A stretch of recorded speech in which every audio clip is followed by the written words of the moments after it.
Our focal point is Paul makes clear that God has sufficiently revealed himself to us in nature through the moral law, through Scripture, and through the incarnation of his Son, Jesus, as the ultimate expression of who he is. There are two ways to answer the question of Jesus, yes or no. And it's a question that we all must answer. Some people in the rejection of Jesus filled that void of that choice with literal and metaphorical garbage. And for those of you who, maybe it's up there? Yes, so the title of the sermon this morning is Becoming Fools, Gentiles Exchanging God for Garbage, because they literally did that. The natural predisposition of the human heart is towards transcendence, looking in awe at the night sky, breathlessly admiring the sweeping beauty of a picturesque landscape, beholding the wonder of a piece of music. The human heart longs for something more, something beyond this life. Many people mistake the pointers these things direct them to, and they worship the creation instead of the Creator. Have you seen that? Maybe you've experienced it. C.S. Lewis has wisely noticed that if there is a desire in us that nothing in this world can satisfy, then maybe we were made for a different world. This is logically undeniable, and because nature abhors a vacuum, many people try to fill the God-shaped void left by denying God with many, many, many other things. The famous French philosopher and mathematician said in his book, The Pensée, which means thinking in English, that God has made every human being with a God-shaped vacuum in their heart, and only a God-shaped object can fill that void. But many people throughout the course of life try to fill that void with many things, and nothing ever fits. It's like when Ezra was a toddler, we bought him one of those round toys that you had to try to fit different objects in different holes, and he was always trying to cram the square hole in the star shape. The square hole belongs in the square object belongs in the square hole. The round object belongs in the round hole. The star object belongs in the star hole. And every human heart has a God hole in it that only God can fill. And it's pretty interesting because this has been the basis of my research for my doctoral degree, and there is literally a psychological condition called Sehnsucht, which is a German word that means intense longing for something. But it's not something in this life. It's not something we find in activities or events or life occurrences or happiness. It doesn't come through money or power or drinking or drugs. It's longing for something, and C.S. Lewis called it longing for a country you've never been to before, and one that doesn't exist. C.S. Lewis also said that if we find in ourselves a desire that nothing in this world can satisfy, the logical conclusion is we were made for a different world. And according to the Christian perspective, we are only pilgrims passing through this life. This isn't our home. And the home we are homesick for is heaven. The beatific vision of God and Jesus Christ in heaven. Nothing else will satisfy that hole in our heart but that. The Apostle Paul talks a little bit about that in our verse this morning. Let's go ahead and read Romans chapter 1, verse 20 through 23. And we're going to overlay last week's sermon with this week's sermon. For since the creation of the world, God's invisible qualities, his eternal power and divine nature have been clearly seen, being understood from what has been made, so that men are without excuse. For although they knew God, they neither glorified him as God nor gave thanks to him, But their thinking became futile, and their foolish hearts were darkened. Although they claimed to be wise, they became fools and exchanged the glory of the immortal God for images made to look like mortal man and birds and animals and reptiles. We talked a little bit last week about the fact that the three great philosophers in the Greek world that predated Paul by about 400 or 500 years, Socrates, Plato, and Aristotle, were able to logically deduce by looking at nature that there was only one God, there could only be one God through what they've observed in nature. It was kind of a logical, philosophical deduction by looking at scientific fact of the universe, coming to the conclusion that there could only be one God. And for those of you who know anything about Greek philosophy, Socrates was put on trial. He was found guilty of corrupting the minds of youth, and he was forced to drink hemlock and commit suicide, which they called suicide. It was actually state-sponsored murder. They murdered Socrates because Socrates was teaching the youth that there was only one God. And he logically deduced that by looking at nature. Socrates and Plato and Aristotle didn't call this God Yahweh. They didn't call him Elohim. They didn't call him El Shaddai or any of the Jewish names for God, but they called him the first cause and the prime mover. God was the one, this all-powerful, all-knowing, omnibenevolent being, put everything into motion at the creation of the universe, and from there, we've developed a very deep, rich theological tradition about who God is from Socrates, Plato, and Aristotle. And the Apostle Paul is telling us that this is blatantly obvious. If pagan Greek philosophers can logically deduce the existence of one God, then so can every other human being when they're looking at the truth and they're looking at the facts with an open heart. Now you see, for Socrates and Plato and Aristotle, they were in the middle of a culture steeped in polytheism. There was Zeus and Poseidon and all of the Greek gods that you learn about in school reading Greek mythology. And Socrates and Plato and Aristotle said, all of that is bunkum. It's all false. There is only one God, and there can only be one God logically.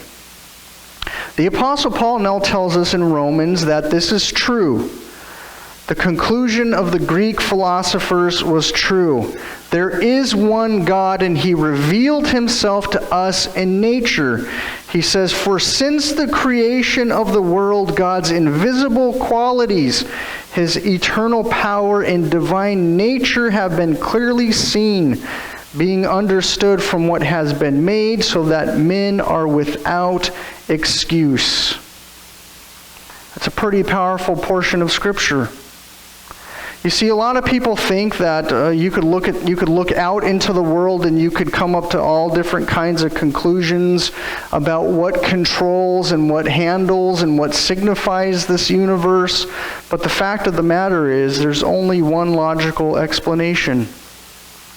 Last week, if you remember, just as a bit of recap, we talked about what is called teleology. That's a fancy theological word for order in nature. Do you remember we talked about that? You got a panel of dials, and on this panel are many dozens of dials, and they're all set to the exact numbers of the gravitational force, the atomic weak force, the atomic strong force.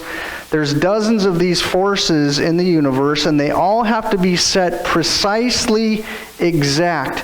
And if one of them is off, just one out of dozens of these dials are off by 1/10 and 1 part to the 124th. I don't want to bore you with mathematics, but that is an inconceivably large number. If they're off by 1 micromillimeter, the existence of the entire universe collapses.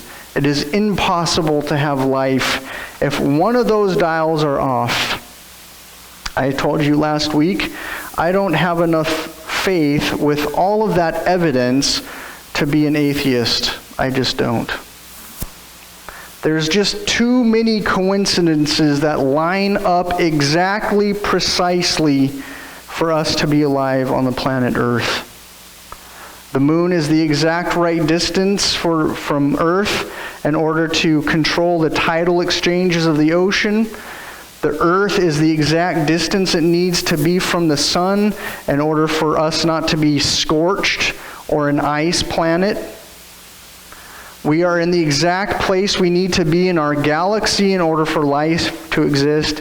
And our galaxy is in the exact right place in the universe in order for life to exist.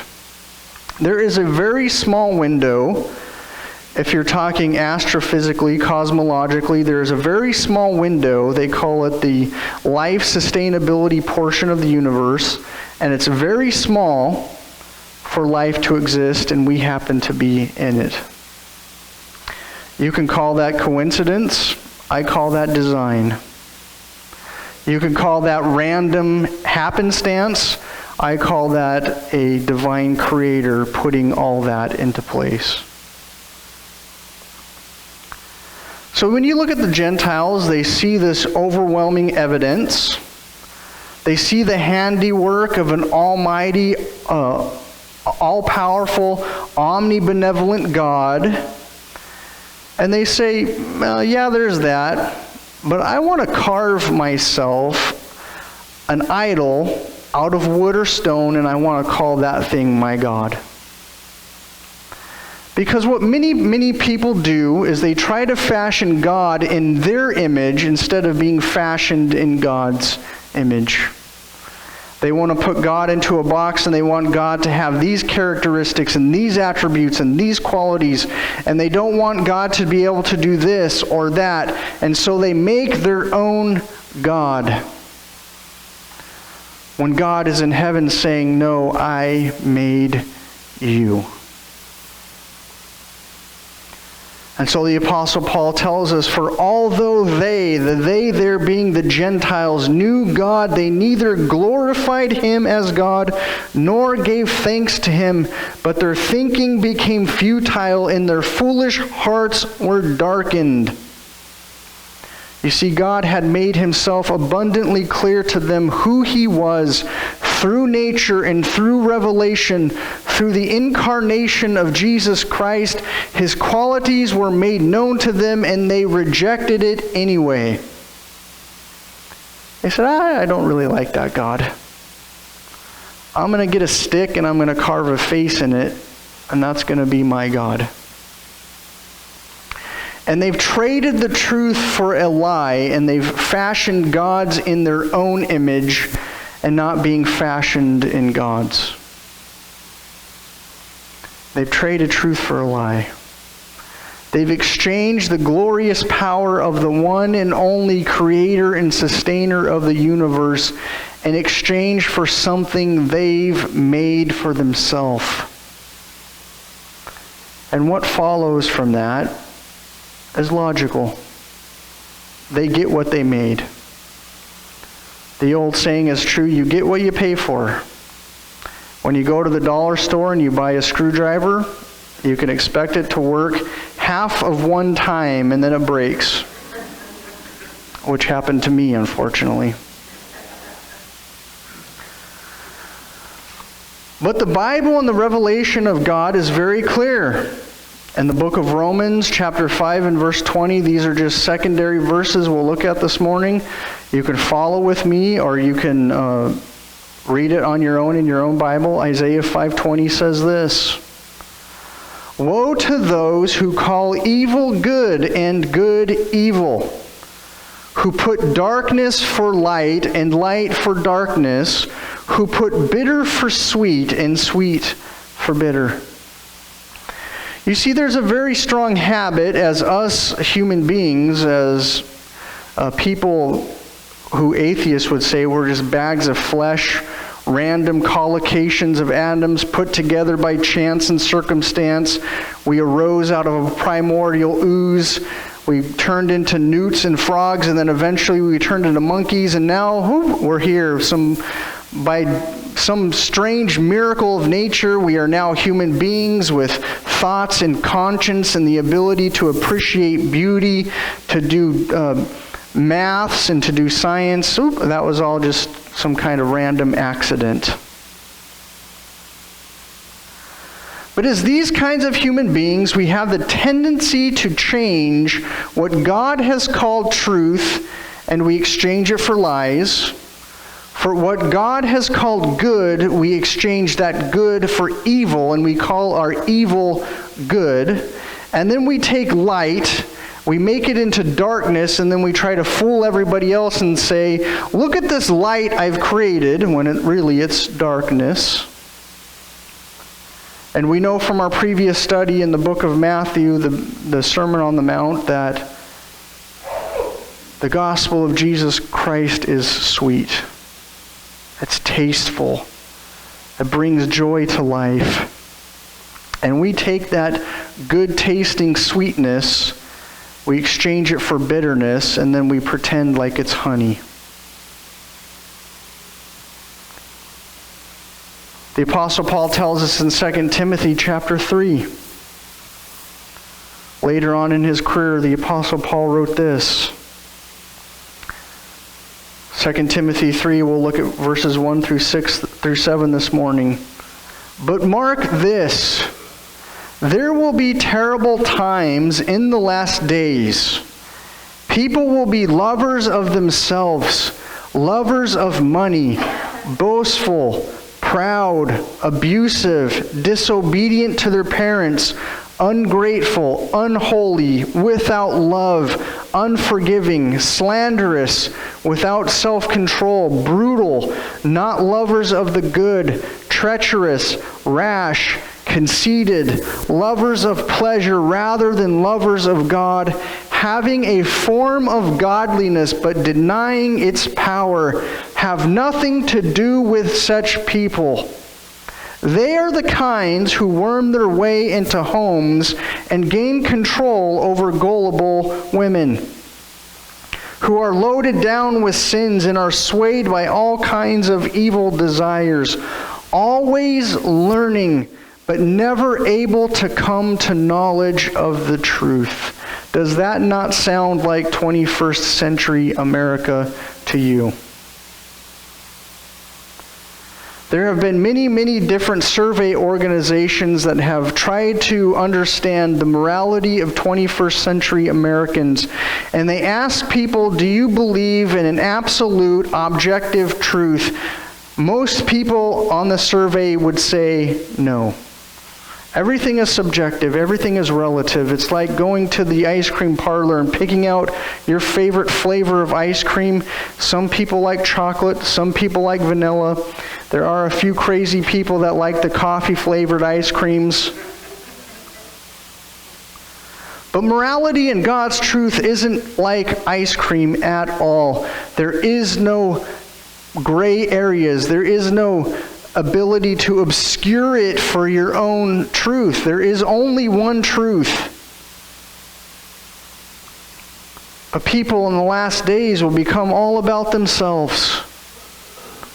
Conceited and proud and rude and angry and hateful and bitter. And we see that on our streets in America every single day. If you happen to unfortunately peruse any kind of a YouTube, you know how they randomly post up videos when you open up YouTube? You'll see people up there putting videos of knocking out elderly people as some kind of a sport. You'll see videos up there of people angry and hateful and bitter in their heart, attacking other people over such menial, meaningless nonsense, and they're willing to sacrifice their life for these stupid beliefs. The Apostle Paul says that we are without excuse. There is nothing to say on that last day when you stand before a holy God and you say, God, I was only doing what my friends were doing. How can you blame me? How many parents in here have heard that excuse before? And you'd never said to your child, oh, yeah, you're right. You were only doing what your friends were doing. I forgive you. No, you sit them down and say, I've raised you to be a leader, not a follower. When your friends ask you to do something you know is wrong, you say no. Am I not right? And the same thing applies for God when you stand before a holy God, an all-loving Father who sees justice just as important as he sees mercy. And you say to him, God, I was only doing what everybody else was doing. He'll say, broad is the road and wide is the gate that leads to destruction. And you join the herd on that broad gate. Now live with your consequence. You see, with God there are no gray areas. But we, like the Gentiles in the book of Romans, have darkened our hearts towards the truth of God and his gospel. We want to exchange the truth of God for lies, for all kinds of weird and strange winds of doctrine, for all kinds of weird and strange things that don't align themselves with the gospel of Jesus Christ, and we call those things gospel, and they are not. This is why it's so important, and I don't want you to lose the impact of what I'm about to tell you. In your hands, as believers in Jesus, you hold life rings. And you're on a boat. It could be a rowboat or cruise ship. I'll let your personality decide that. You're sailing on the seas of life, and all around you are hundreds of thousands of people drowning in despair. And you've got your life rings. You're holding them in your hands. There are some of us who will gladly and heartily throw our life rings out to other people to bring them onto the boat with us. There are other people, like the folks in the story of the Good Samaritan, who will hold their life rings until they get to their destination, never risking anything, never willing to challenge their own assumptions and presumptions. And they'll hold on to their life rings. They'll hold on to the gospel. They'll never share it. They'll never give it out. But the gospel, just like those life rings, are life. And they're meant to be given away. But as foolish Gentiles, sometimes we darken our hearts to the truth of God and the power of his gospel. The Apostle Paul tells us earlier in this chapter, if we remember that from a couple weeks ago, the Apostle Paul says, I am not ashamed of the gospel of Jesus Christ because it is power. It is dunamis. That's where we get our English word dynamite from. It is power for salvation to all those who believe. First to the Jews and then to the Gentiles. You see, you hold this power of the gospel of Jesus Christ in your hands. It's literally dynamite that can change lives. And some of us are selfishly holding on to it with everything we have. Jesus said, go into all the world, baptizing, teaching, commanding. And many of us don't, because we foolishly darkened our hearts. Many of us have exchanged the truth of God for lies, for the winds of doctrine that don't align with the gospel of Jesus Christ. The Apostle Paul says, although they claimed to be wise, they became fools and exchanged the glory of the immortal God for images made to look like mortal man and birds and animals and reptiles. You see the Gentile people literally changed in a literal and a metaphorical sense. The power of God, the creator and sustainer of the universe, for garbage. They went out into the wilderness and found sticks and rocks and clay, and they made gods in their own image. And they said, "This is my God. I'm going to carry this God with me wherever I go." What happens when they drop their stick god into the fire on accident? It got destroyed. There's a very interesting story in the book of Acts, chapter 17. The Apostle Paul goes to Athens. And he had just been ran out of Thessalonica. He had been nearly stoned to death, and he tried to get away from people pursuing him, so he went to Athens, which was the cultural heart of Greece. This is where Socrates, Plato, and Aristotle had their gymnasia of learning. And while the Apostle Paul was there, he happened to be in an open-air market called the Areopagus. And he happened to see a temple there with many memorializations to different gods. Zeus and Poseidon and all the Greek gods you could think about were there. And they had one vestibule that they left empty. And they called it the tomb of the unknown god. And in this god, it could be any god that they might learn about in the future.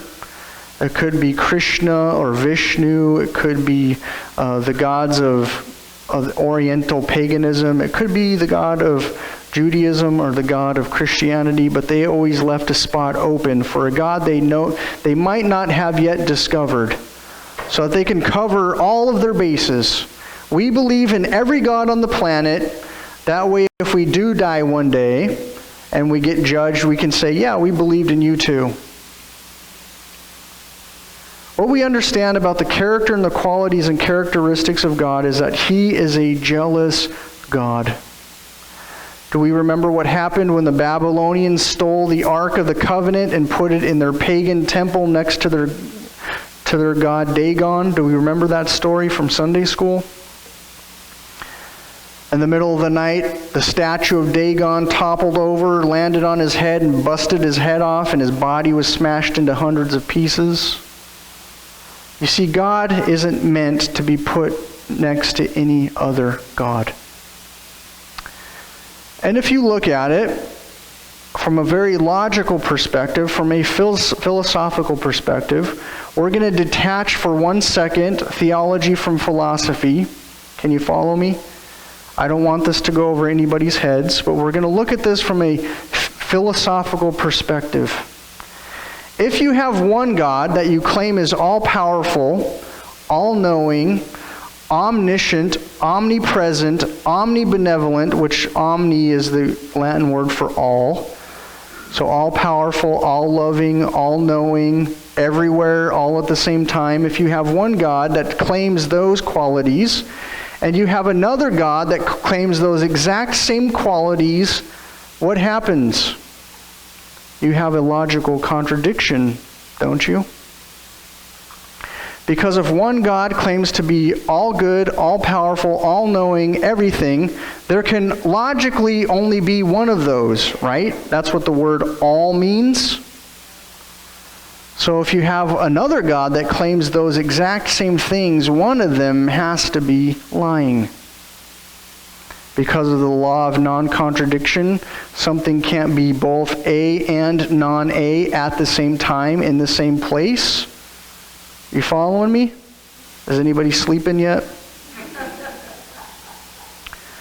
So when God, the God of Judeo-Christian theology says, I am the only God. There can be none but me. That's the Shema. That's what Jewish kids learn when they're 3 years old. There is only one God. There can be no God before me.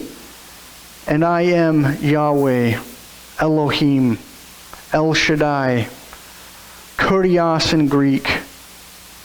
And then there's another God who claims the exact same qualities. One of them has to be lying. How many of you guys have seen that movie Avengers: Age of Ultron? Have you seen that movie? Both of my children are gigantic comic book movie fans, and so whenever one of them comes out, we have to see it because they have to be apprised to the latest movie and the latest entry. So in Avengers: Age of Ultron, there's a pretty funny and philosophically powerful scene in it. As you know, for those of you who have seen it, in that movie, Loki, who just happens to be a Norse god, decides to team up with this cybernetic organism called Ultron to try to take over the world. And Loki's a bad god. They call him the trickster in Norse mythology. He's the one who's always playing tricks on Odin and Thor. I can't believe I'm talking about Odin and Thor in church. But it's necessary for the backstory. So Loki is supposedly a Norse god who's supposed to have these powers of invincibility. He can't ever die. He's supposed to be powerful and strong. And he has an encounter with the Hulk. And Loki proceeds to read Hulk the Riot Act. And as people who know comic books know, Hulk has no ability to reason, no ability to have logic. He's just pure rage 100% of the time. And Loki is reading Hulk the Riot Act, running him up the flagpole, and he says, "How dare you talk to me like that? I am a god." And then Hulk reaches down and grabs him by the legs and starts smashing him on the concrete. And then he throws him, and you see Loki, he's all whining and crying. And then Hulk says, "Puny God." If your God is able to be defeated by a genetically modified human being, it isn't a God. And the reason why I say this, and this is important, and I don't want to lose the forest despite the trees when I start talking about this stuff, but Christians have always believed in something called perfect being theology. We won't get into the deep technical implications of this term. I just want to tell you that we believe as Christians in a perfect being, and by perfect I mean without any lack or without any need. So when God says He's all-powerful, there is nothing more powerful than Him. When God says He's all-knowing, there isn't anything that God doesn't know, even future contingent events. That means that God not only knows what is going to happen, but God knows what would happen if humans chose differently. He's ran the gamut of the possibilities of human choice. When God says He's all-loving, that means that there isn't any area of Him that is filled with hate. When God says He's all-merciful, He's all-merciful. There's nothing more merciful than He is. So when you have somebody proposing a God to be all-powerful too, all-knowing too, all-loving too, everywhere like God is, all at the same time too, there is a contradiction between them.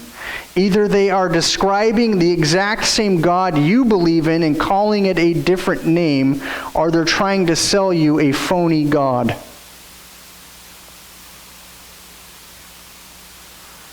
So if your God can be overcome by trials, by struggle, by doubt, by lack, by insufficiency, by the limits of your own imagination, by the limits of your own knowledge, then that isn't God.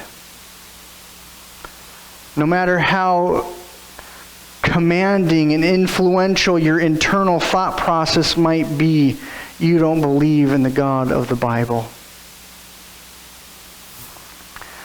You see, God of the Bible is sufficient to meet all of your needs according to His riches and glory in Christ Jesus. You see all those negative circumstances that rise in your life, God is able to see you through them if only you trust in Him. But many people encounter the God of Christianity and they say, I can think of a God better than that. And so they exchange the truth of God for a lie and they adopt a God in their image. And at the end of time, they're left disappointed. Because when you carry your little totem around with you and you trip and you fall and your God falls into the fire, it is destroyed. The God of the Bible is the God who calls down fire from heaven to quench the altars of the idol gods. What kind of God do you believe in? I want to read a quote with you this morning. And it's from a book called Warranted Christian Belief by one of my favorite Christian philosophers of all time. His name's Alvin Plantinga. And I think I lost my place. Give me 1 second. And we're going to be wrapping up here very soon.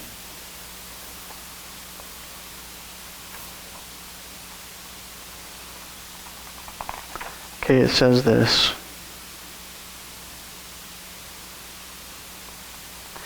And there are other manifestations of the same kind of desire we have to be unified with God. Think of the haunting supernatural beauty of the prairie on an early morning in June. Or the glorious but slightly menacing aspects of the cathedral group in the Teton Mountains. Or the gleaming splendor of Mount Shuksan and Mount Baker from the skyline ridge. Are the timeless crash and roar of the surf, or the melting sweetness of Mozart's Dona Nobis Pacem that can bring hot tears to your eyes? Or the incredible grace, beauty, and power of an ice skating routine, or a kickoff return for 98 yards. And each there is a kind of yearning for something, perhaps a little like nostalgia, or perhaps homesickness, a longing for one knows not what. In these cases, it isn't easy to say with any precision what the longing is for, but it can seem to be for a sort of union.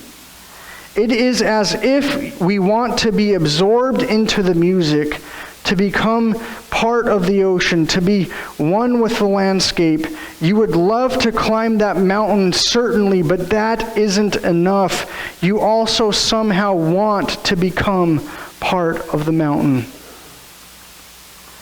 Or to have it, or to have its beauty, or this particular aspect of it somehow become part of your very soul. When confronted with beauty, it is never enough. We are never really satisfied. There is more beyond, a more that we yearn for, but can only dimly conceive. We are limited to mere fleeting glimpses of the real satisfaction, unfulfilled until filled with the love of God.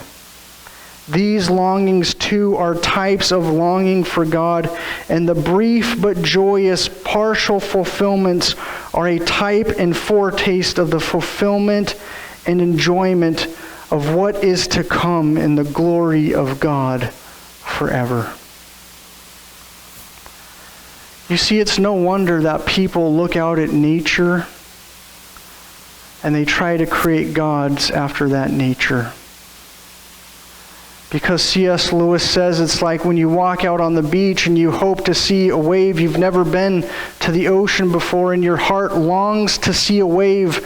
But instead of looking at the waves, you walk up to the beach and you look at the sand and you see the imprints of the waves on the sand and you say, "Ha, that's it." When really all along you were looking for waves. And you see, many of us try to find God in many different things and many different places. And we miss the real God. The Apostle Paul says it's like you're looking through a glass half darkly. You're struggling and straining to see the image of a perfect God, and yet your vision always fails you. It's being homesick for a place you've never been. Our final thought is this: God tries relentlessly to make himself known to us and invite us into a relationship with him. Revelation 3:20 tells us that Jesus stands at the door of our heart and he knocks. And those that hear him open the door, and he dines with them and they dine with him. In Jewish culture, there wasn't anything more intimate than sharing a meal with your friends. He longs for a relationship with us, to be our God and for us to be his people. He stands at the doorway of our hearts and he's knocking, hoping we will open the door and invite him in. Some people hear the knock. They open the door and invite him in. Some people hear the knock, open the door, and shoo him away because they think they found something better. Some people ignore the knock altogether. God is a gentleman and will not make anyone believe in him, submit to him, and worship him if they do not want to. He will not force himself on anyone. Because nature abhors a vacuum, those people who deny Christ try to fill that vacuum left by many, many, many other things. But they are all cheap imitations. The imprint of waves on the sand, but they are not the waves themselves. They adopt a form of godliness but deny the absolute power of the creator and sustainer of the universe. They fashion their gods in their image and their likeness. They make their gods subject to their whims, their emotions, their sensibilities. Their gods are themselves cloaked in divinity and shrouded in pretense. Their gods are not worthy of worship. Their gods have no power. Their God offers no salvation to anyone. Their gods are the textbook definition of a super alter ego. The Judeo-Christian God, Yahweh, Elohim, El Shaddai, Yeshua Mashiach, Kurios, is the than which nothing greater can be conceived. He holds the universe, the destiny of the world, and the hearts of his people in his hands. And he is mighty, powerful, just, merciful, and loving. Beloved, please don't be foolish and exchange the glory of the immortal God for images made in your image. Be a person made in the image of God.